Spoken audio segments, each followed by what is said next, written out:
प्रवचन संख्या 42। ईश्वर भक्ति की युक्ति। प्यारी धर्मानुरागी जनता, मैं ईश्वर भक्ति के विषय में इस समय कहूँगा, और यही एक विषय है जिस पर मैं बराबर कहता हूँ। संसार में लोग सुख पाने के लिए चाहते हैं, परंतु सांसारिक वस्तुओं से सुखी नहीं होते हैं। यह प्रत्यक्ष है। यहाँ जो अल्प सुख मालूम होता है, इससे तृप्ति नहीं होती। जिस सुख से तृप्ति होती है वह अलौकिक है, और वह सुख ईश्वर की प्राप्ति में है।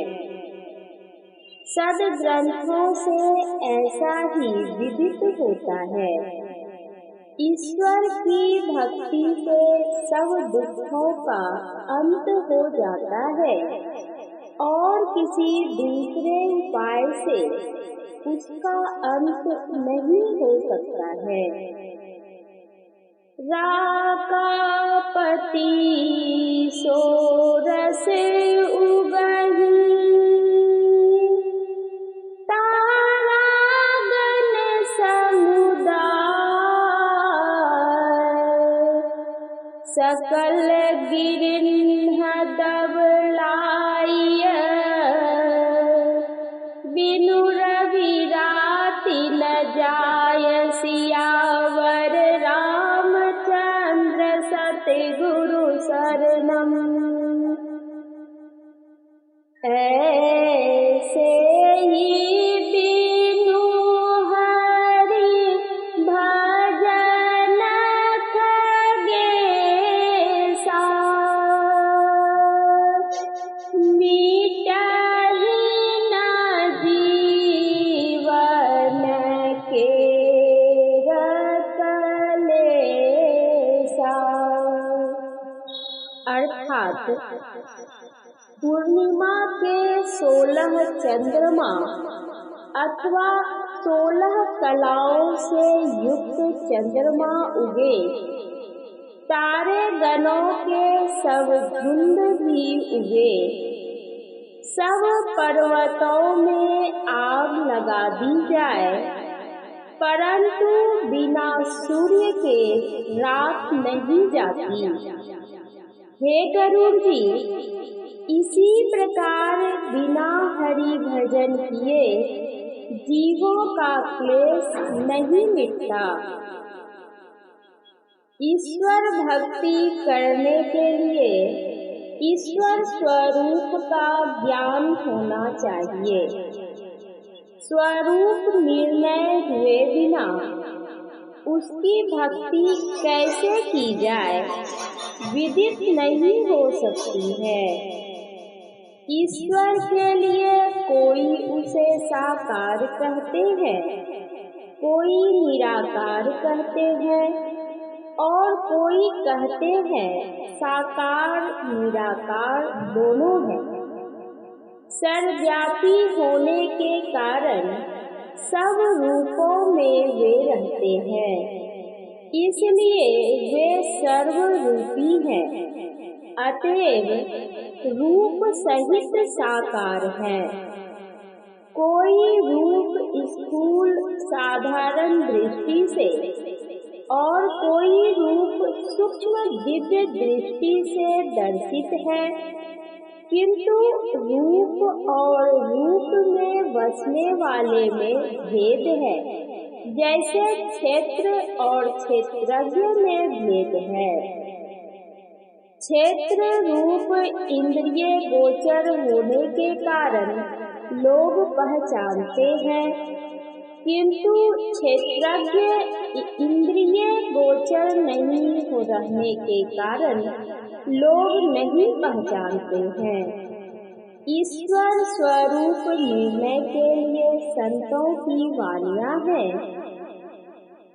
स्वरूप अखंडित व्यापी चैतन्य चैतन्यस चैतन्य, ऊंचे नीचे आगे पीछे दाहिने बाएं अनन्य, बड़ाते बड़ा छोटते छोटा, निहिते सब लेखा, सबके मध्य निरंतर साईं, दृष्टि दृष्टि सो देखा, श्याम चश्म सो नजरी न आवे, खोजू रूह के नैना, चून चगुन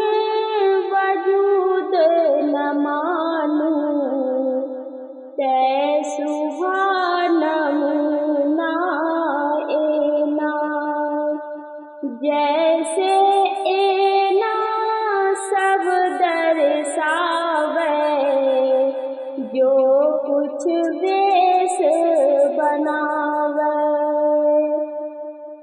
ज्यों अनुमान करे साहब को, त्यों साहब दर्शावे, जाहि रूह अल्लाह के भीतर, तेहि भीतर के ठाई, रूप अरूप हमारी आस है, हम दुनहु के साईं, जो को रूह आपनी देखा, सो साहब को पेखा, कह कबीर स्वरूप हमारा, साहब को दिल देखा। कबीर साहब अलख अपार अगमय गोचरी, नाति सुपालन करे मान, जाति अजाति अजोनि संभव, नाति सुभाव न भरे मान, साचे सचियार बिटहु कुरवानु, नाति स्वरूप वरनु नहीं रेखिया, साचे शब्द निशानु,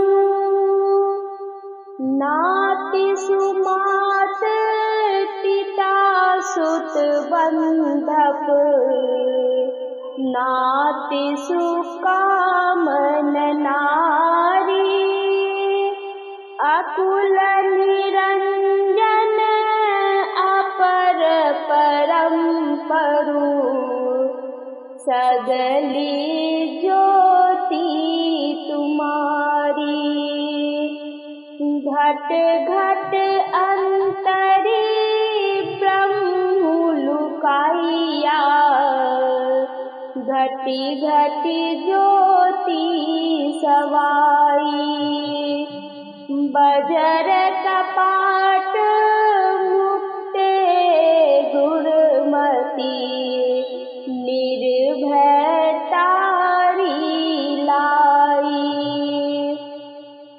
जनता पाई कालू सिरि जनता, बस गति जुगति सवाई, सती गुरु से भी पदारथ पावही, छूटहि सब दुख कमाई, सूचय भारै साचु समावै, वीर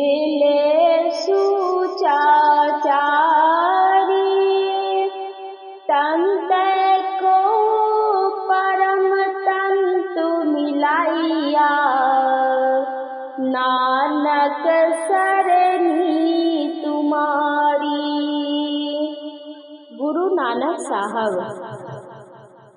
राम स्वरूप तुम्हारे, वचन अगोचर बुद्धि परे,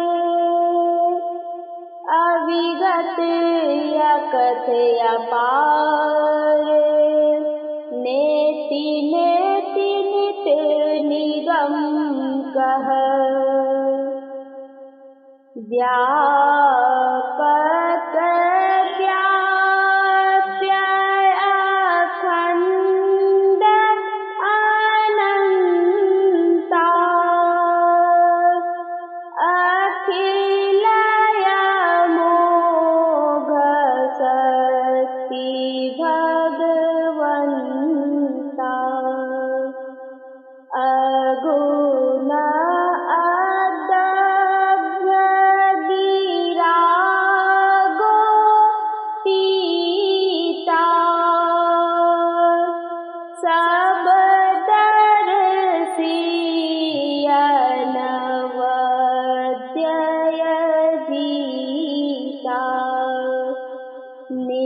निर्मल निराकार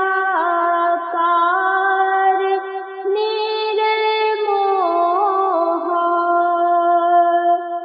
नित्य निरंजन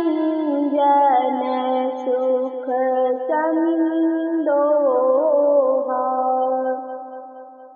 प्रकृति पार प्रभु सब उर्वासी, ब्रह्म निरीह विरज अविनाशी,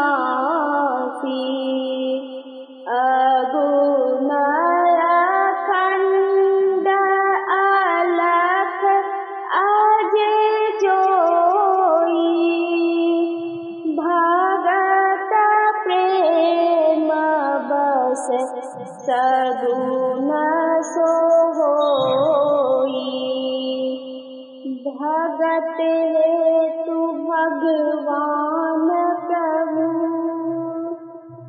राम धरेउ तनु भूप, किए चरित पावन परम, प्राकृत नर अनुरूप, सियावर रामचंद्र सतगुरु शरणम। यथा नेकन वेश धरी, नृत्य करे नटि कोई, सोई सोई भाव दिखावई, आपुन होई न सोई, सियावर रामचंद्र सतगुरु शरणम। गोस्वामी तुलसीदास जी। अविगत गति कछु कहत न आवे, अविगत गति कछु कहत न आवे, अविगत गति कछु कहत न आवे, अविगत गति कछु कहत न आवे, जो गूंगन मीठे फल को रस, अंतर्गत ही भावे,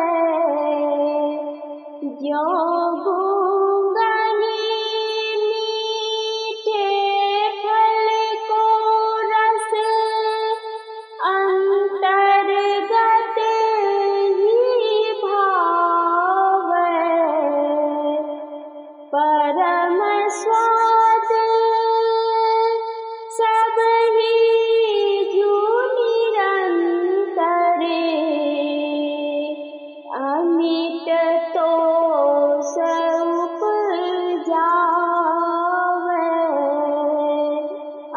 अमित तोष उपजावे,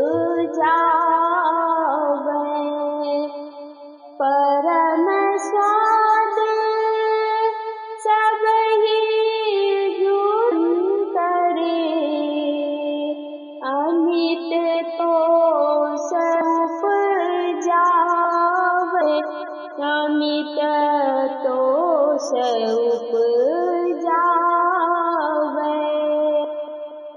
मन वाणी को अगमय गोचरे, सो जाने जो पावे, सो जाने जो पावे। मन वाणी को अगमय गोचरे,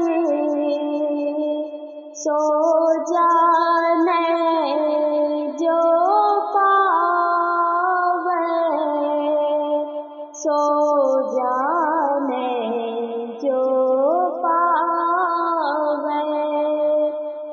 रूप रेख गुण जाति जुगुति बिनु, निरालंब मन चक्रित धावे, निरालंब मन चक्रित धावे। रूप रेख गुण जाति जुगुति बिनु, निरालंब मन चक्रित धावे, निरालंब मन चक्रित धावे। सब विधि अगम विचारहिताते,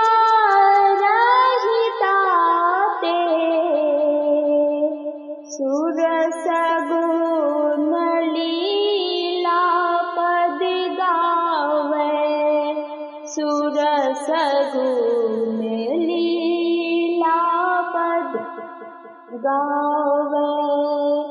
सब विधि अगम विचारहिताते,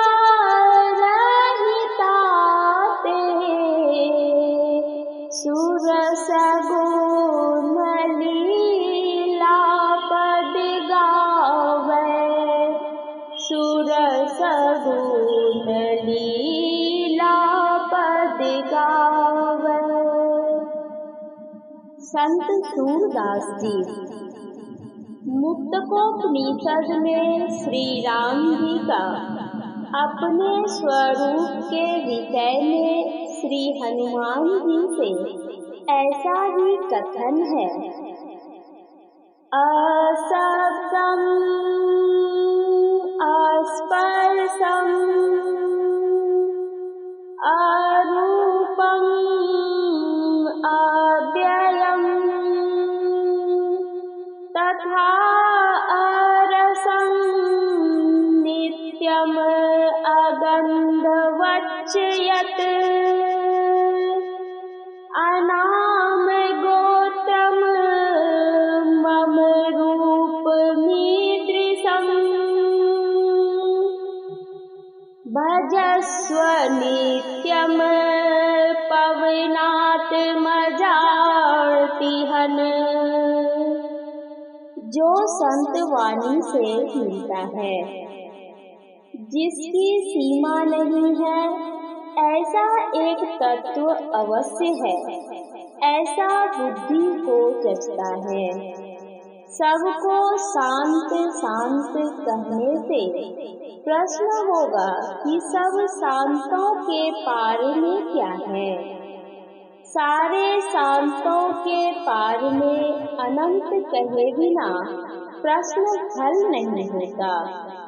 इसी अनंत को संतों ने परमात्मा स्वरूप माना है। जो अनंत है वह सबसे विशेष जीना है। विशेष जीना होने के कारण वह सब में व्यापक है और सबसे बाहर भी है सब में सब ही ते न्यारा। जीव जंतु जल थल सब ही में सबद व्यापत बोलनहारा। कबीर साहब।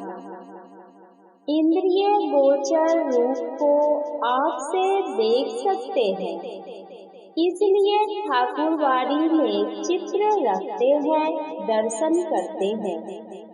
कितने को सगुन का दर्शन हुआ, किंतु दर्शन होने पर जब उन देवों ने कहा यह करो और वह करो, तब जानना चाहिए कि यदि रूप दर्शन से ही काम समाप्त हो जाता, तब फिर और काम करने की आज्ञा श्री राम या श्री कृष्ण क्यों देते।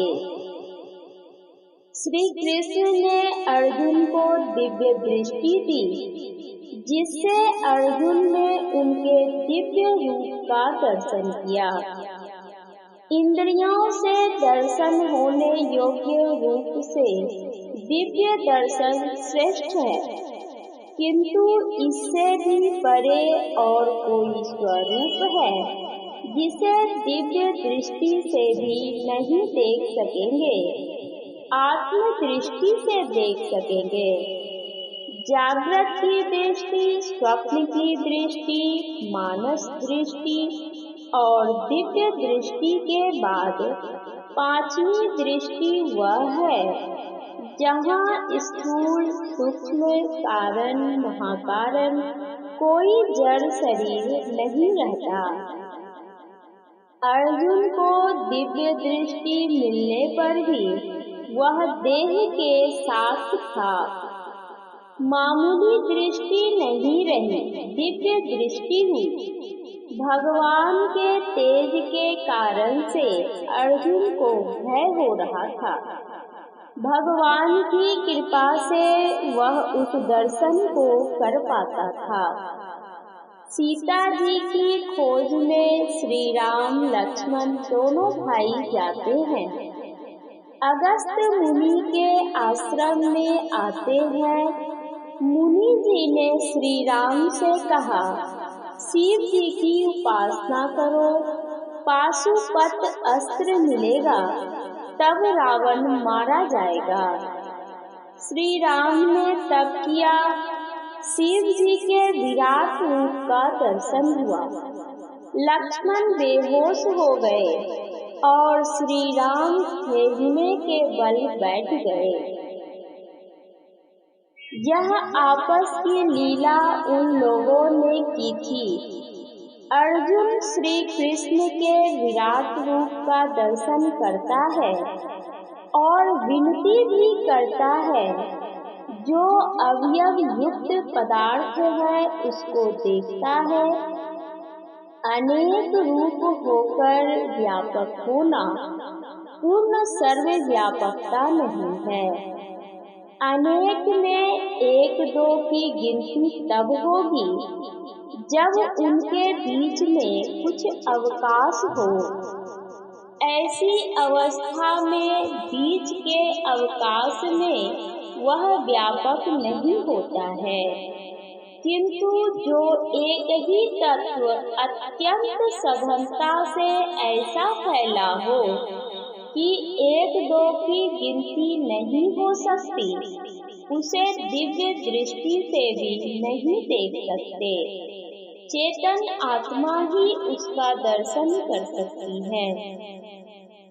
कठोपनिषद पढ़कर देखिए, यह आत्मा वेदाध्ययन द्वारा प्राप्त होने योग्य नहीं है और न धारणा शक्ति अथवा अधिक श्रवण से ही प्राप्त हो सकता है। यह साधक जिस आत्मा का वरण करता है उस आत्मा से ही यह प्राप्त किया जा सकता है। उसके प्रति यह आत्मा अपने स्वरूप को अभिव्यक्त कर देता है। नायमात्मा प्रवचनेन लभ्यो न मेधया न बहुना श्रुतेन यमेव स्पृणुते तेन लभ्यस्तस्य आत्मा विवृणुते तनुं स्वाम। कठोपनिषद द्वितीय वल्ली अध्याय 1। उस सर्वव्यापी का दर्शन करने वाली चेतन आत्मा जड़ शरीर वाली नहीं होती, सब जड़ शरीरों से छूटी हुई होगी। इस दर्शन का जिसको ज्ञान हो जाता है वह जानता है कि शरीर में रहते हुए शरीर संबंधी दर्शन होता है, परंतु जब तक चेतन आत्मा स्वयं शरीर में लिप्त है तब तक अलिप्त सर्वव्यापी का दर्शन वह नहीं पा सकती है। भक्ति साधन के आरंभ में ही यह दर्शन होने योग्य नहीं है। स्थूल में रहता हुआ स्थूल पदार्थ को ही ग्रहण कर सकता है। इसलिए ईश्वर भक्ति में पहले स्थूल उपासना है। श्री राम ने नवधा भक्ति बतलाई है। प्रथम भगति संतान कर संगा, दूसरी राति मम कथा प्रसंगा। गुरुपद पंकज सेवा,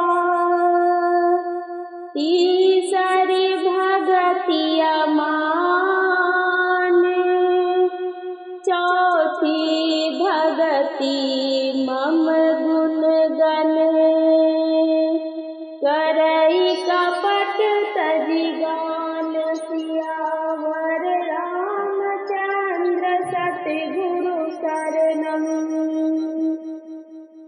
मंत्र जाप मम दृढ़ विश्वासा, पंचम भजन सो वेद प्रकाशा, छठ दम शील विरति बहु कर्मा, निरत निरंतर सज्जन धर्मा, सातव सम मोहि मैं जग देखा, मोते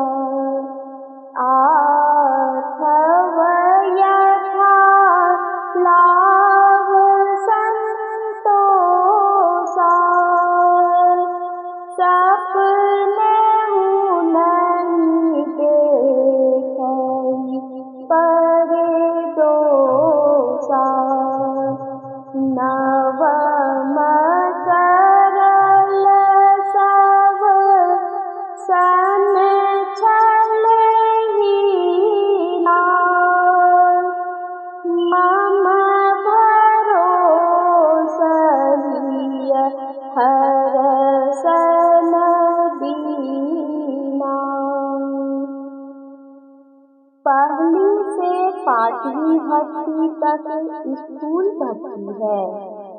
मंत्र जप स्थूल ज्ञान में होता है। इससे आगे छठी भक्ति में गंभीर बनने कहते हैं, अर्थात इंद्रियों को रोकने का स्वभाव वाला होने कहते हैं। जब तक नाम जपते थे तब तक मन में था ईश्वर का नाम जपते हैं, किंतु अब छठी भक्ति से ईश्वर का क्या संबंध हुआ? पहले जो जप करते थे उससे विशेष काम हुआ। इंद्रियों का दमन करने के स्वभाव वाले होने के कारण विषय से निर्विषय की ओर जाते हैं। रूप, रस, गंध, स्पर्श और शब्द, इन 5 विषयों से चित्त हट जाएगा। कम से कम स्थूल विषय से सूक्ष्म विषय में तो अवश्य गति हो जाएगी। श्री राम ने प्रजा को जो उपदेश दिया, एहि तन कर फल विषय न भाई, सो विषय त्याग दम के साधन से ही होने योग्य है। पहले स्थूल विषय छूटेगा, फिर सूक्ष्म विषय। इंद्रियों के निग्रह के स्वभाव वाले की वृत्ति निर्विषय की ओर हो जाती है, तब वह प्रभु की ओर विशेष लग जाता है। साधक के लिए अवश्य यह बात है। तर्क बुद्धि से भी यही बात जचती है। जो स्थूल विषय से छूटता है वह सूक्ष्म विषय को ग्रहण करता है। सूक्ष्म विषय क्या है? ब्रह्म तेज ही सूक्ष्म विषय है। जिस प्रकार दर्शक सूर्योदय होने से पहले सूर्य किरण को देखता है, उसी प्रकार साधक ब्रह्म प्राप्त करने के पहले ब्रह्म तेज को प्राप्त करता है। सूर्य की किरण को लेने वाला अपना सीधा संबंध सूर्य से करता है, उसी प्रकार ब्रह्म तेज को पकड़ने वाला ब्रह्म से संबंध रख करता है। मन और इंद्रियों का संग संग साधन करने को दम कहते हैं। इसके बाद सम है। सम मनोनिग्रह को कहते हैं। केवल मन के साधन को सम कहते हैं। इंद्रियों का संग छोड़कर केवल मन का साधन करना सम का साधन करना है। सम के साधन से हीन किसी तरह गिर भी सकता है, किंतु सम में पूर्ण हो जाने वाला गिर नहीं सकता है। ईश्वर के अंश जीवात्मा आप हैं। आपका शरीर जड़ है। शरीर में आपके रहने से आपका शरीर जीवित है। चारों अंतःकरणों का संग जीवात्मा को ऐसा हो गया है जैसे दूध के साथ घी का। इसके लिए यही अच्छी उपमा है।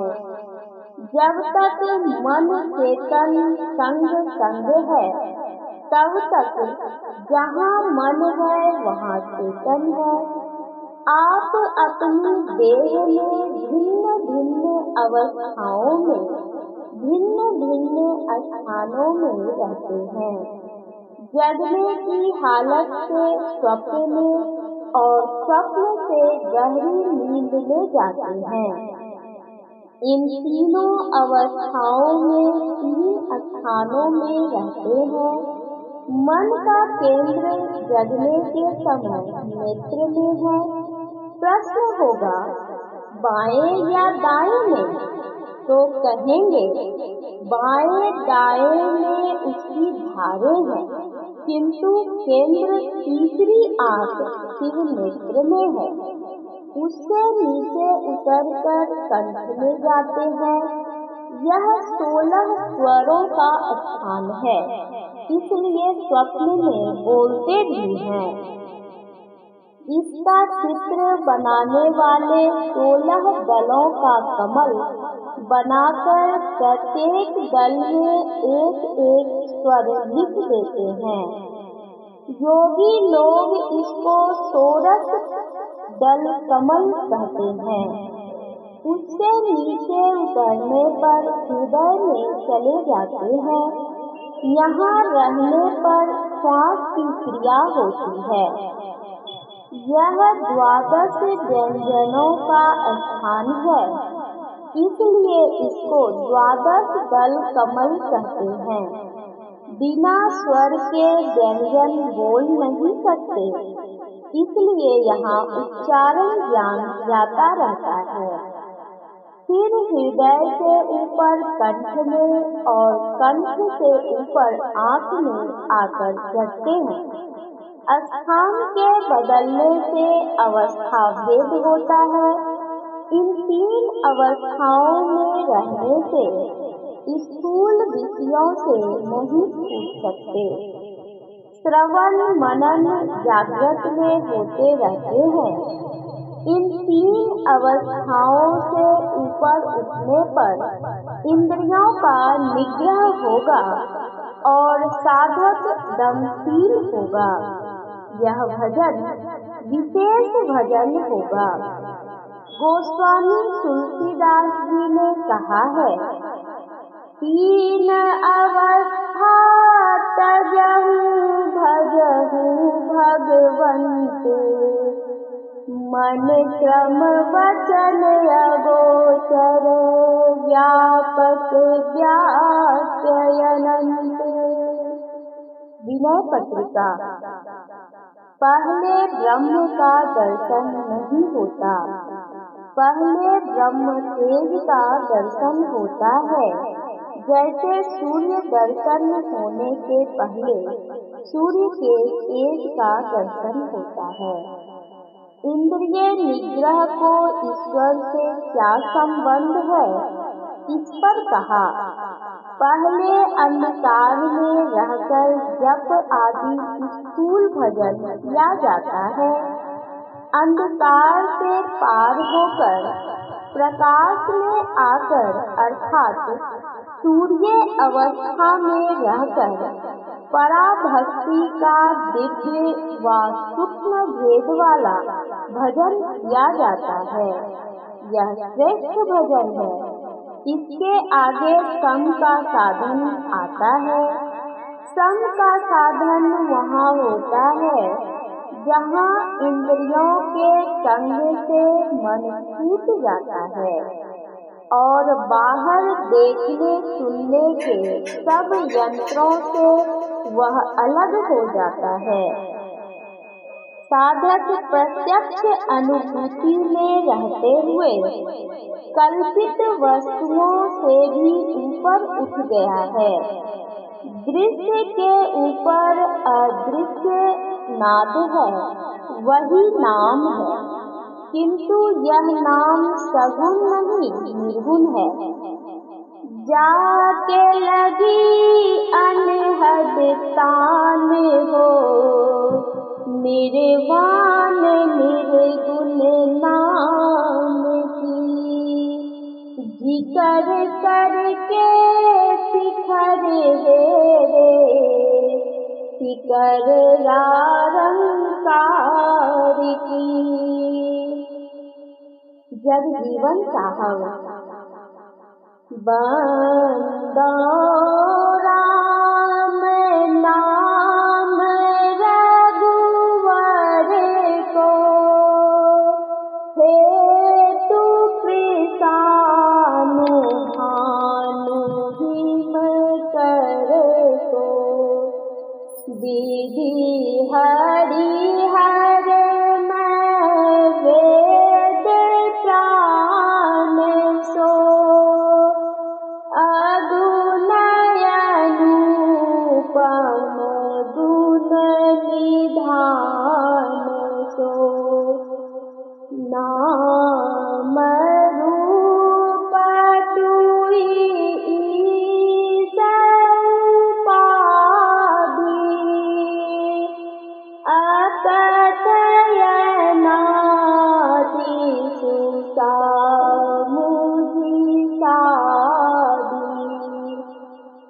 गोस्वामी तुलसीदास जी।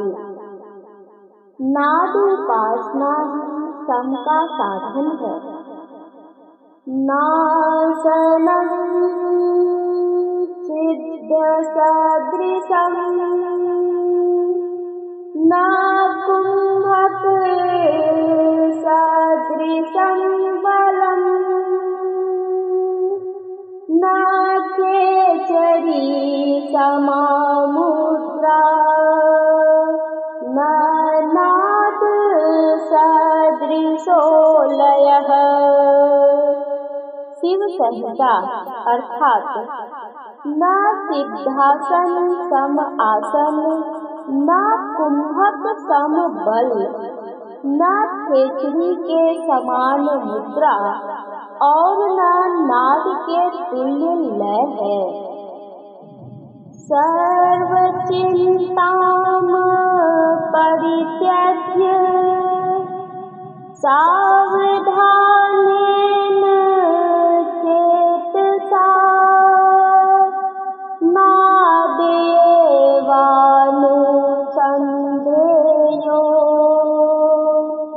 योग साम्राज्यमिच्छता। बाराहोपनिषद अध्याय 2 अर्थात योग साम्राज्य की इच्छा करने वाले मनुष्यों को सब चिंता त्याग कर सावधान होकर नाद की ही खोज करनी चाहिए। नाद ग्रहन्तश्चित्त मतरंग भुजंगमः विस्मृत्य विश्वमेकाग्रः कुत्रचिन्नहि धावति। मनोमत्त गजेन्द्रस्य विषयोद्यानचारिणः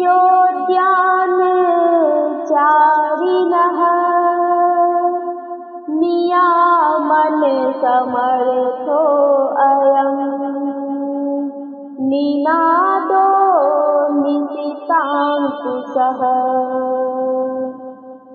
नादो अन्तरंग सारंग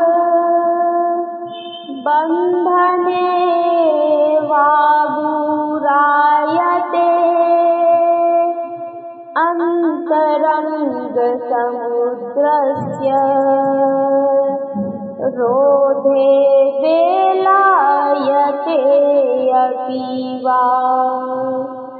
नाद बिंदुपनिषद अर्थात नाद रूप चित्त नाद का अभ्यास करते करते पूर्ण रूप से उसमें लीन हो जाता है और सभी विषयों को भूलकर नाद में अपने को एकाग्र करता है।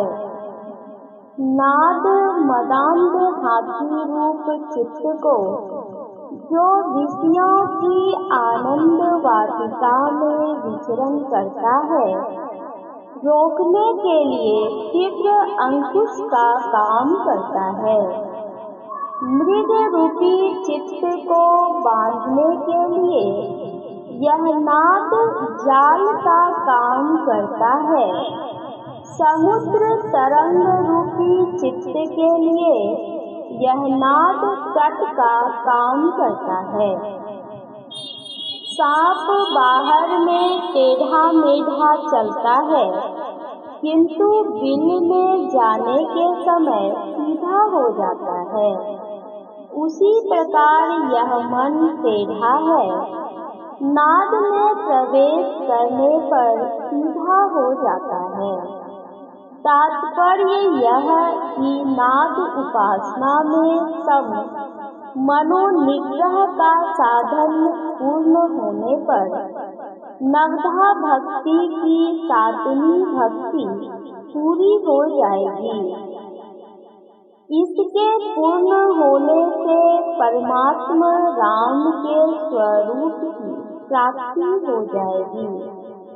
क्योंकि शब्द में अपने उद्गम स्थान पर आकर्षण करने का गुण होने के कारण उपासक उससे ब्रह्म तक खींच जाएगा।